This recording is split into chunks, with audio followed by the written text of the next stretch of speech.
Bonjour, bienvenue au podcast Les Éconos. Aujourd'hui, on parle d'un sujet qui est très méconnu.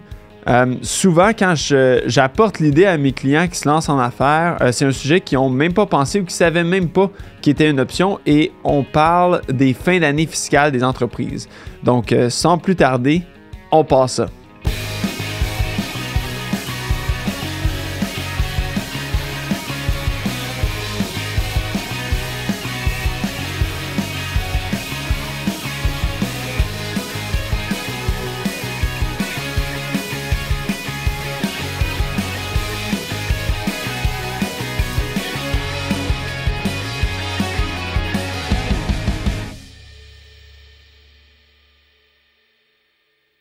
Donc, bonjour. Aujourd'hui, comme de fait, on parle de la date de fin d'année fiscale d'une entreprise. Donc, contrairement aux particuliers dont la date est fixée au 31 décembre de chaque année, l'entreprise peut choisir une date tout autre que le 31 décembre.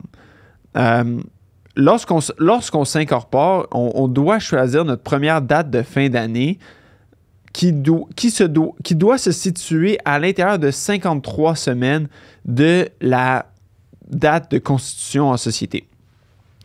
Donc, on peut aller jusqu'à notre date de fin d'année. Par exemple, si on s'est incorporé, on est quoi aujourd'hui? On est le 29 mai. Donc, techniquement, si on s'incorporait aujourd'hui, on aurait la possibilité d'aller jusqu'à un 31 mai comme fin d'année fiscale.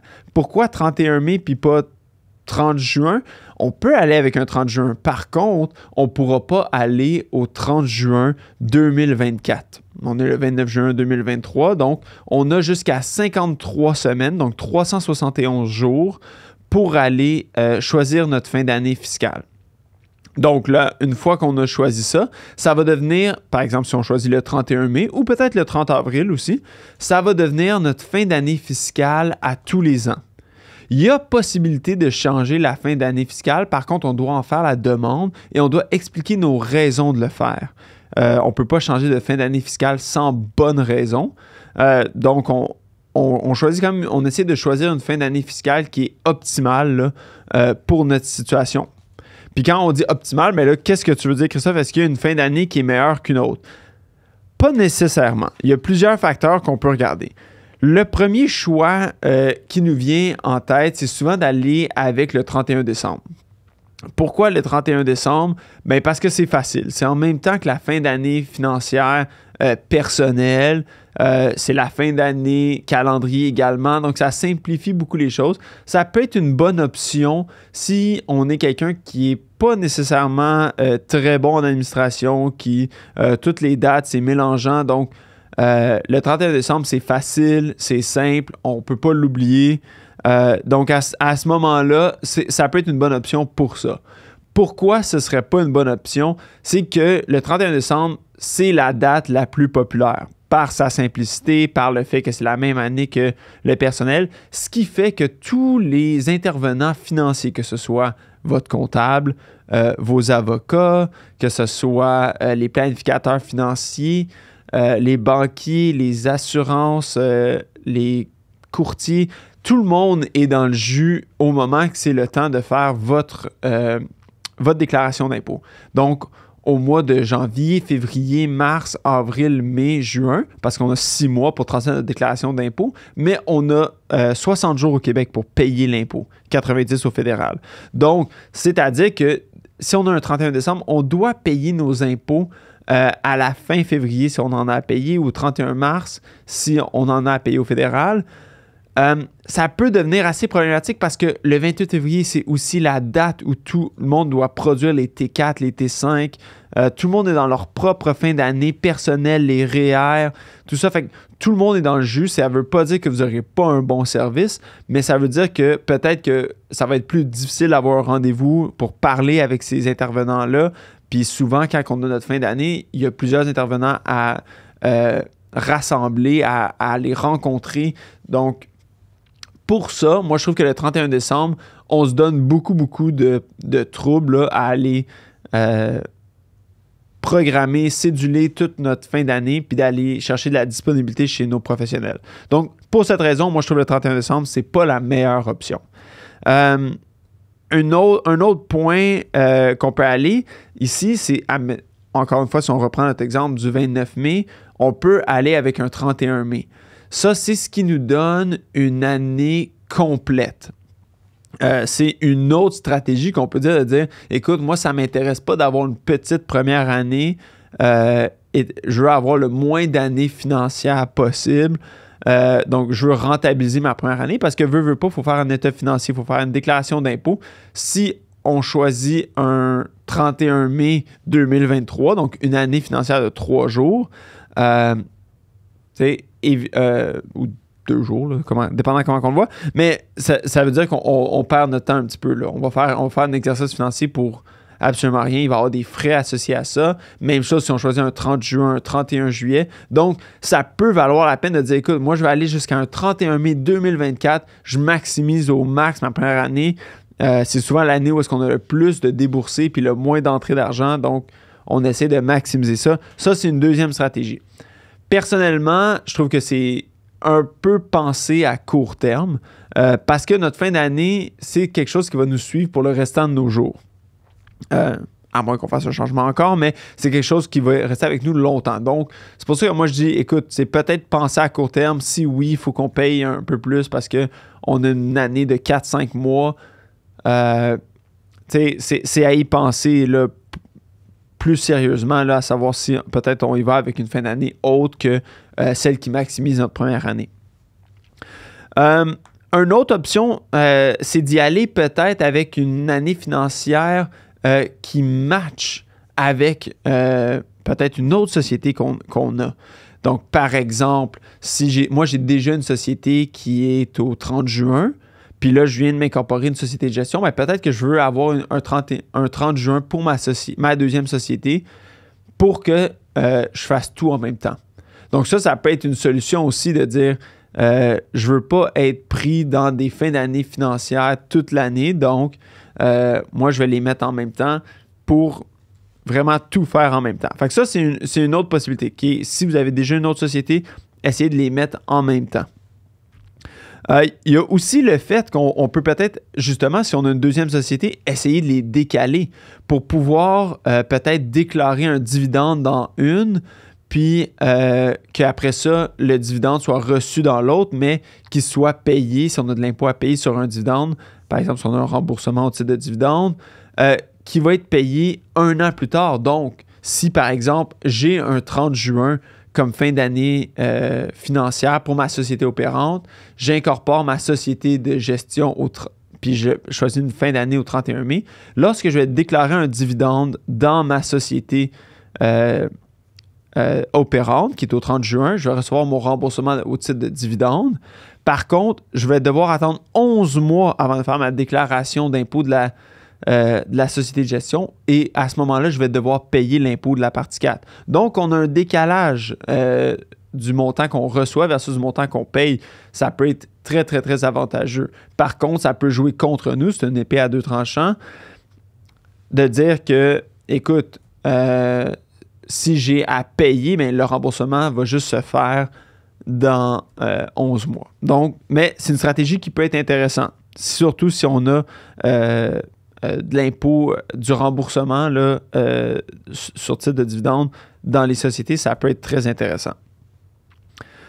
Une autre raison de choisir sa fin d'année, c'est par rapport au cycle de vie naturel de votre entreprise. Donc, si par exemple, vous êtes une société en tonte de pelouse, bien, peut-être que de choisir une fin d'année au 30 juin, au 31 juillet, quand on est en plein milieu de notre saison la plus occupée, c'est pas la meilleure idée. Peut-être qu'on va choisir une fin d'année au 30 novembre, au 31 décembre, 31 octobre, juste après que notre saison estivale, là, notre saison occupée soit terminée. La même chose si vous êtes une pente de ski. Évidemment, on ne va pas aller choisir quelque chose en plein milieu du mois de février. On va choisir quelque chose peut-être plus comme au printemps, comme un 31 mai. Donc, ça va vraiment dépendre du genre d'industrie que vous allez avoir. Puis ça me mène un peu à mon autre point, qui est le point que moi, je recommande le plus souvent.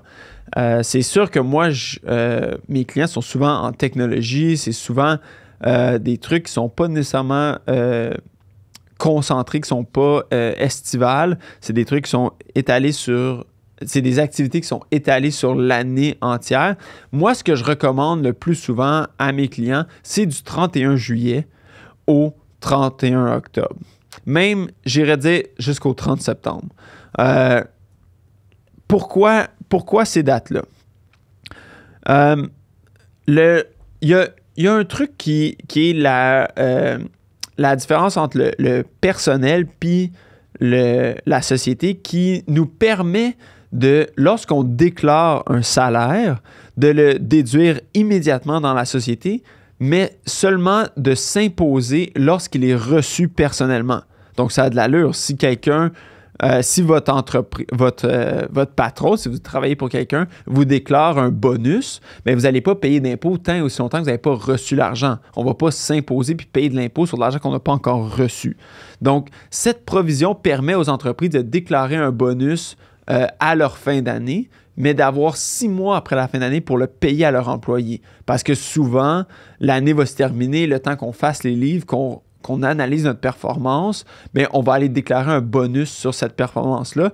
On est rendu 3, 4, 5, 6 mois plus tard.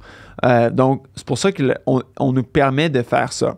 Ce que nous, on peut l'utiliser lorsqu'on est entrepreneur, c'est de dire, je vais déclarer un salaire dans mon entreprise, ce qui veut dire qu'il va venir réduire ma charge d'impôt dans l'entreprise immédiatement, donc à ma date de fin d'année. Puis, je vais me payer jusqu'à 6 mois plus tard et payer l'impôt là-dedans.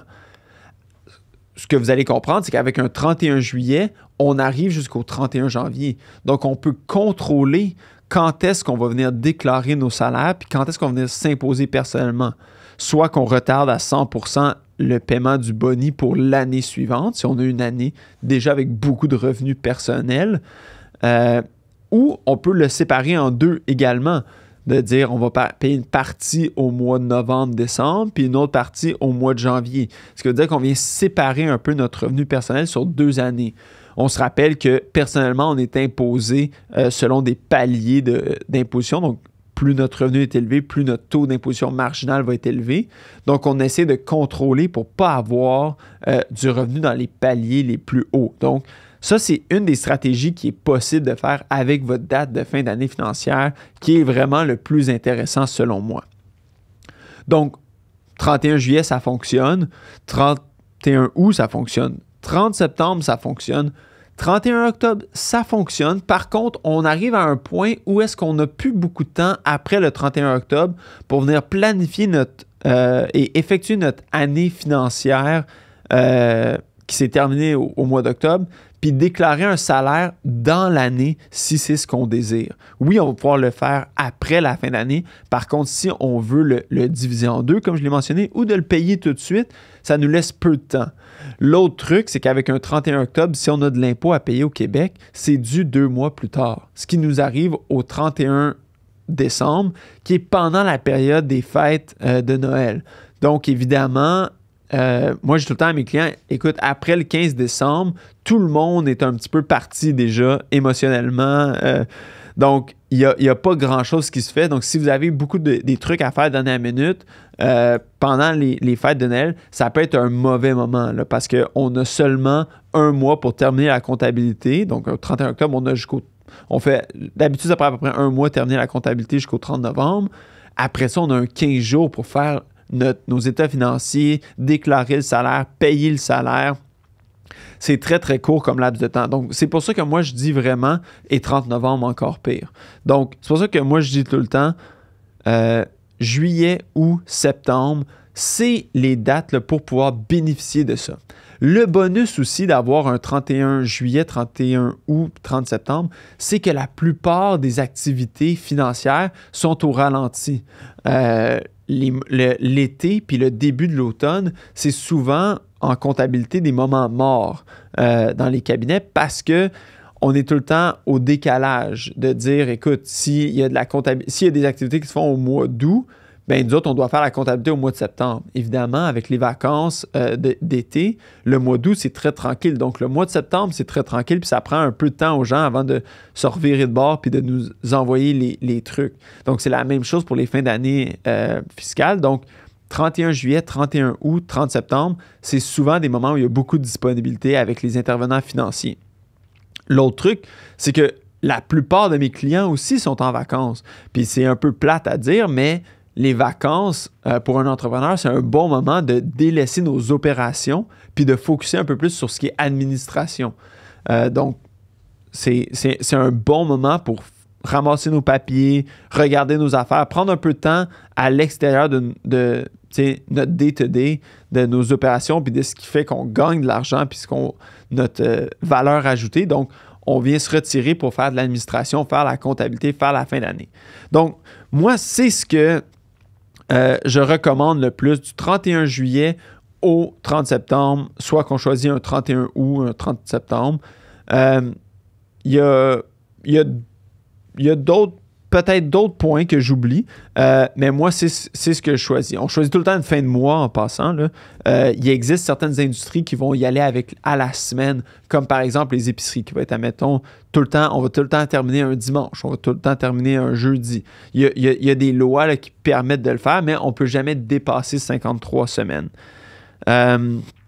Donc, en terminant, pensez-y 2 fois avant de choisir votre fin d'année financière. Là, votre première, ça pourrait vous suivre pendant longtemps. Si jamais vous avez des questions, vous voulez changer votre fin d'année financière parce que celle que vous avez ne vous plaît pas, bien, n'hésitez pas à entrer en contact avec nous, soit sur notre site web au terrien-cpa.com ou sur nos médias sociaux, sur la plateforme où est-ce que vous écoutez le podcast en ce moment ou la capsule. Entrez en contact avec nous, puis on peut regarder voir qu'est-ce qu'on peut faire pour vous aider à ce niveau-là. Merci.